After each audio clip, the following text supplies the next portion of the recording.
Hi, welcome to History of Thought 2, and today we're going to be talking about intersectionality and Black feminism. Identity is something, and identity politics are something that are very central to, I think, our current political moment in Western history, and definitely since sort of the middle parts of the 20th century, since the 60s. But we have kind of all of these categories that define us as individuals, these sort of categorizations based on race, ethnicity, gender identity, sexual orientation, class, religion, region, nationality, all these kinds of things. We can ask ourselves, why are these kinds of group identities important today? What are our identities based on in contemporary times in the West, and how have they been constructed different, and how do we imagine that they could be constructed differently in the future? What constructs our sense of self and who we are? And there's also kind of these questions of what is innate, what is essence, and what is socialized, learned, or constructed. Of course, the existentialists would say none of it's essence, but there's a lot of debates. And do we privilege identities that we see being based on essence over ones that we sort of choose or are constructed? And why? So, identity politics refers to political positions based on the interests and perspectives of social groups with which people identify. Identity politics includes the ways in which people's politics are shaped by aspects of their identity, often through correlated sort of social organizations that represent those identities. And it's based on a set of political demands basing a set of political demands upon certain identity groups. So you can think of like different political demands, different political rights movements that have sort of coalesced around identities based on race, ethnicity, culture, religion, gender, sexuality, gender identity, age, disability, etc. So identity politics are often used by organizations trying to gain political recognition or civil rights for minority identity groups, and often forming coalitions with one another or even members of majority groups. So, identity politics really defines what was a lot of sort of politics, especially sort of left of center politics and political coalitions from the 1960s onward in the US. But there's actually been a lot of recent questioning of the utility of identity politics, both on the right and in the left in the US. Have we focused on identity issues and achieving the rights of different groups over larger goals of fighting economic inequalities for all? I mean, is there a trade-off here? Is there a tension between social justice and economic justice? And these are all kind of questions that we can definitely discuss in class. So an important part of sort of philosophies on identity and identity politics is the idea of intersectionality. And this is an idea that really starts to arise kind of in the 70s, but really a lot, starting in the 80s and 90s, and is really central to a lot of identity-based movements today. So intersectionality is the idea that multiple identities intersect to create a whole that is different from the component identities. So these identities that can intersect include, of course, gender, race, social class, ethnicity, nationality, sexual orientation, religion, age, different levels of ability, etc. These aspects of identity are not unitary, mutually exclusive entities, but rather reciprocally constructing phenomena. So intersectionality proposes that we think of each element or trait of a person as inextricably linked with all of the other elements in order to fully understand one identity, right? So that a Black queer woman, right, experiences Blackness different, than a straight Black woman or a queer Black man, right? And that something like gender is experienced different based on race and class. Something like queerness would be experienced different also based on race, maybe even religion. That you can't really separate all of these things out. That one's identity isn't about A and then B and then C, but how all of these things intersect. So although feminism has found it necessary to present the illusion of sort of a solid, unified whole of women, the category of itself is full of subdivisions, and intersectionality itself arises specifically mostly in sort of from Black feminism in terms of a critique of what they see as sort of standard mainstream white feminism, that issues of class, race, age, and sexuality and gender identity are as being fundamental to the female experience, and that there isn't a single female experience. And of course, one major thread of identity politics is based on gender, feminism, and intersectionality arises within sort of feminist theorizing. So I want to give you guys just a brief overview of the different waves of feminism within the US context and where intersectionality fits in. Oh, sorry, you guys, wrong slide. There. Oh, I guess that's the right slide. Never mind.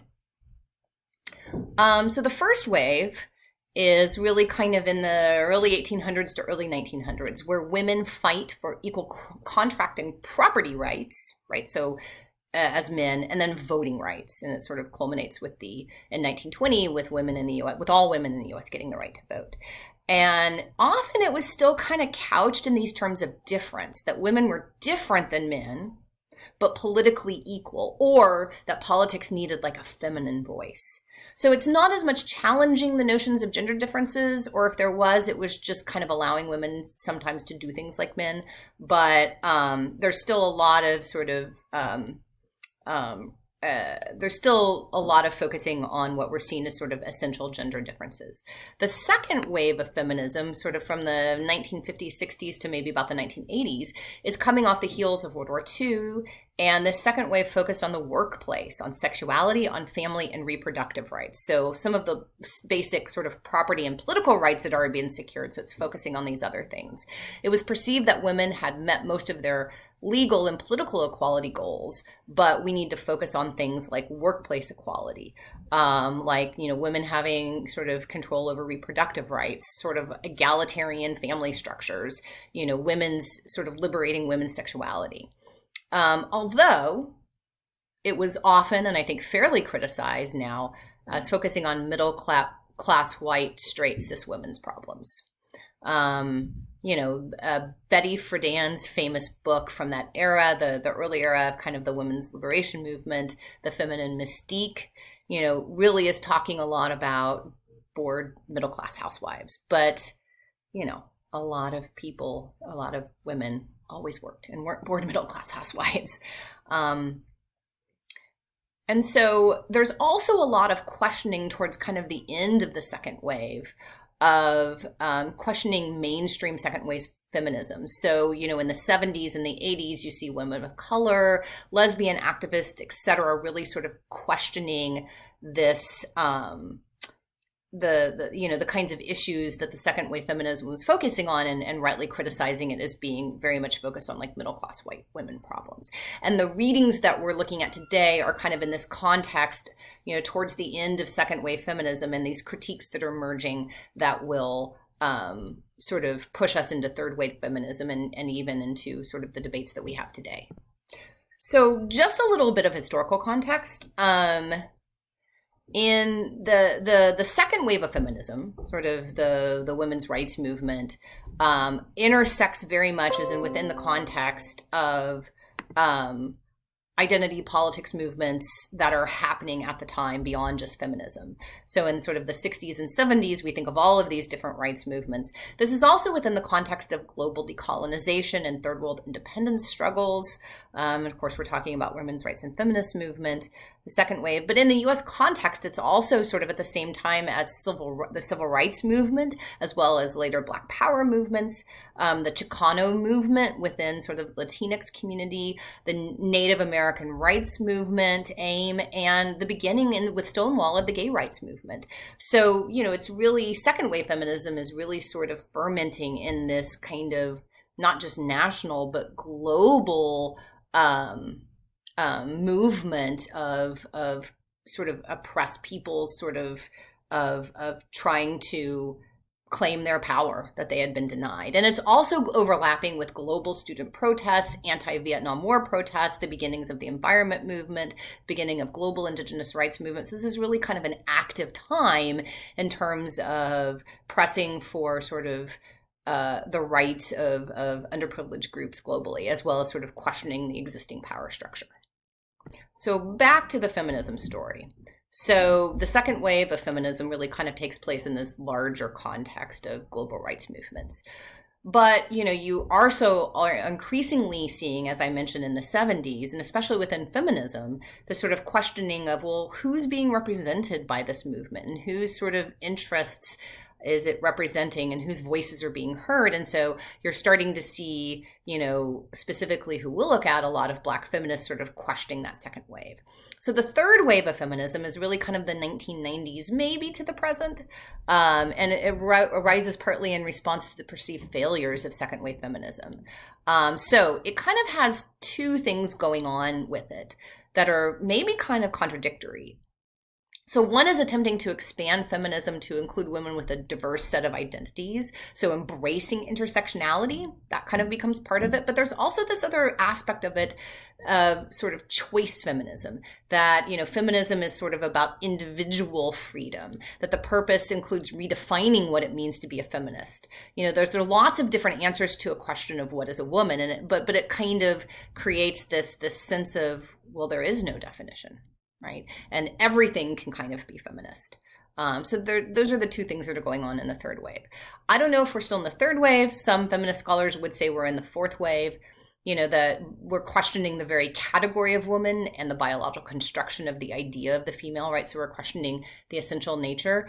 And then also transgendered rights, right, is becoming a really important part, I think, of feminism. And we could also say, does the term feminism even exist anymore? Is it even necessary? Are these kind of politics wrapped up into sort of larger issues of queer rights, or just sort of all rights of marginalized people? So the first reading that you have for today is the Combahee River Collective Statement from 1977. The Combahee River Collective was a Black feminist lesbian organization active in the Boston area in the 1970s. And the collective was instrumental in highlighting that the feminist movement was really about white middle class feminism, especially the second wave, and was not addressing their particular needs. And they developed the Combahee River Collective Statement, a key document in the history of contemporary Black feminism and the development of the concepts of identity used among political organizers and philosophers. And it's really kind of, they don't use the word intersectionality, but it really is kind of one of the foundational documents of the idea of intersectionality. The name of the group commemorates an action at the Combahee River in South Carolina, planned and led by Harriet Tubman in 1863. This action freed more than 750 slaves and is the only military campaign in American history to this date planned and led by a woman. So I want us to think about a number of questions in regards to this document. It's pretty short, but it's pretty powerful. First, why do you think they write collectively instead of using their names? We don't know who the names of the individual authors or part of the collective are from reading this document. Also think about, what is their main argument? What is their main argument about the importance of a Black feminist perspective? They state, quote, "We believe that the most profound and potentially most radical politics come directly out of our own identity, as opposed to working to end somebody else's oppression." What do you think this means? Black feminist thought is rooted in the experience of interlocking oppressions that they endure. As Black women, they experience oppression based on gender and race and often class. And many of these women are queer. And so they're also sort of acknowledging oppression based on sexuality as well. The statement also claims, quote, "If Black women were free, it would mean that everyone else would have to be free, since our freedoms would necessitate the destruction of all systems of oppression." So what do you think this statement means? And does it still apply 40 years later? What would you add to Black women today for the political context of our current times, right? Maybe we would say, if Black trans women were free. So this is really sort of the central statement about Black feminism and how Black feminism sort of develops the idea of intersectionality, that Black feminism should not only address their concerns as Black females and Black lesbian females, for the writers of this statement, but should also address policy issues in the lives of other women in the third world and working people, and also address issues of racism in the white women's movement. So sort of through their own experiences and through the politics of attacking sort of their own oppression, it sort of expands outward to all of these other groups. So the second reading that you have is about Shirley Chisholm, who was a political pioneer in American history. She was the first African-American woman elected to the U.S. Congress, serving from 1969 to 1983. And she was also the first woman and first African-American to seek the nomination for President of the United States from one of the two major political parties in 1972. And her motto and the title of her autobiography, Unbossed and Unbought, illustrates her outspoken advocacy for women and minorities during these 7 terms in the U.S. House of Representatives. So you have a reading assigned called Sister Shirley Says. This is an interview that she did in 1974 with the feminist magazine Off Our Backs. And in this interview, Chisholm discusses a number of ways that she sees mainstream feminist movement or white feminism as not understanding the perspective of Black women. So things like wanting to be called Ms. over being called Miss or Mrs., or trying to open up elite male-only institutions were a big part of the women's movement in the 1970s. But Chisholm is saying Black women really don't care too much about those things because they would never be able to get into that stupid elite club even if it was open to them because they don't have the money. Also, Chisholm discusses how many Black women are not coming from the perspective of the bored, unfulfilled housewife because Black women have always had to work and often in labor-intensive, unfulfilling jobs.